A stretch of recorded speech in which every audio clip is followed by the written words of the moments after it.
nandito tayo ngayon sa Copenhagen, Denmark. Anong shampoo yung ginagamit ko? Ito yung aking shampoo ginagamit. Fora. Dahil napansin ko yung shampoo nila sa hotel, pag nilagay mo sa buhok mo, ay talaga namang talagang ubos. Kumbaga, talagang matigas.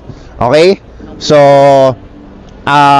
kagandahan dito is pag nilagyan mo yung pagka-shampoo mo, mafe-feel mo na hindi siya matigas, hindi siya maganit,